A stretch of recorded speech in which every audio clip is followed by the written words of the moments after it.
Masih maraknya pengemis dan anak jalanan membuat Wakil Wali Kota Palembang, Fitriyanti Agustinda, mengajak masyarakat untuk membantu pemerintah untuk menekan angka pengemis anak jalan dengan tidak memberi uang kepada mereka yang meminta-minta.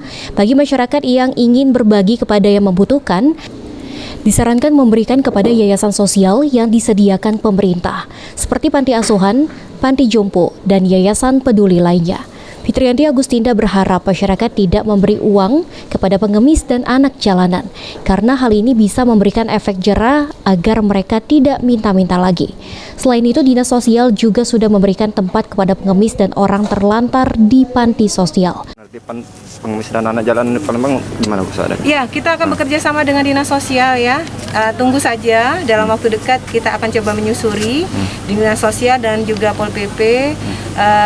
Kalau memang nantinya kita akan temukan, tentu ini akan tugas-tugas dari kita semua, terutama Dinas Sosial, untuk mengadakan penyuluhan dan sebagainya, pendataan, mana-mana yang menjadi rutinitas mereka melaksanakan kegiatan meminta-minta di jalan. Karena kami juga berharap kepada warga masyarakat yang melintas, janganlah sampai memberikan sumbangan di pinggir jalan, tapi ada tempat atau wadah yang memang sudah ada seperti panti asuhan atau panti jompo, serahkan bantuannya ke sana.